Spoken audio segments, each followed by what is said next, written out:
In a narrow apartment building on the edge of a quiet European city, there was a stairwell no one liked to use. The light flickered constantly, the walls were stained with time, and in winter, the cold settled there like it belonged. That stairwell raised a boy. His name was Lucas.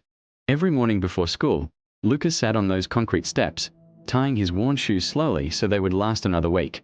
He listened to the sound of doors closing above him, neighbors leaving for offices, cafes, places that felt far away from his life. His home was one small room shared with his mother. No television, his father had left when Lucas was 6, promising to return. He never did. After that, Lucas learned something very early. Hope had to be quiet, or it would hurt too much. Not because he had nothing to say, but because he didn't want to explain his life.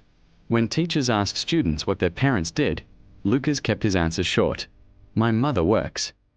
What he didn't say was where.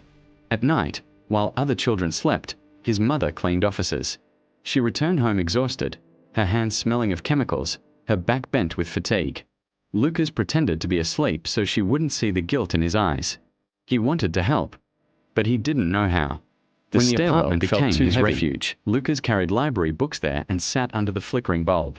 He read about science, history, bridges, cities built from ruins. He read slowly, carefully, like someone afraid the words might disappear. The cold never left his fingers, but his mind stayed warm. He began to believe something dangerous. Maybe my life could be different. When Lucas was 14, winter arrived early. The heating system broke in their building, and the landlord delayed repairs. Nights became unbearable. Lucas slept wearing his jacket, socks pulled up to his knees. His mother apologized again and again. I'm sorry. I can't give you more, she whispered.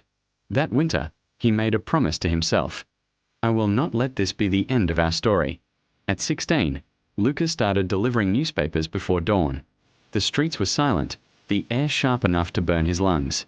Some mornings he wanted to stop, to crawl back into bed, to be a normal teenager. But normal had never been his life. He failed an important exam that year. Stuttered at night, slept little. Lucas sat alone in the stairwell again, staring at the paper in his hands. For the first time, he considered quitting. Maybe the world was right, maybe effort wasn't enough. That evening, a teacher found him still in the classroom. Why do you stay so late? She asked. Lucas hesitated, then told the truth. I don't have space to study at home. The teacher didn't pity him. She handed him a small key. This is for the school library, you can come anytime. That key felt heavier than gold. Years passed slowly. Lucas worked in cafes, in warehouses, on construction sites during summers. He studied between shifts. He failed again, then tried again. Others moved ahead faster. Others had confidence, money, guidance. Lucas had persistence. There were nights he cried quietly, wondering if it was all worth it. But every time he thought of stopping, he remembered the stairwell, the cold, the silence, the boy who believed in more. And he continued. Success didn't arrive with applause. It arrived quietly. A completed degree, a steady job, respect earned slowly. One evening, Lucas stood inside a modern office overlooking the same city that once felt unreachable. His name was on the door.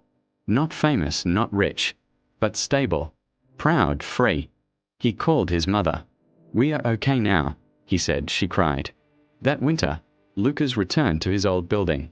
The stairwell lights still flickered. The air still felt cold. He stood there for a moment, remembering the boy who studied there, believing in a future no one else could see. Lucas placed his hand on the wall and whispered, You survived. Final message. If you come from nothing, if your life feels cold and unnoticed, if your progress feels slow, remember this. Europe was rebuilt from ruins. Cities rose from ashes. And people like you rise from silence. Where you begin does not define you, what you endure does.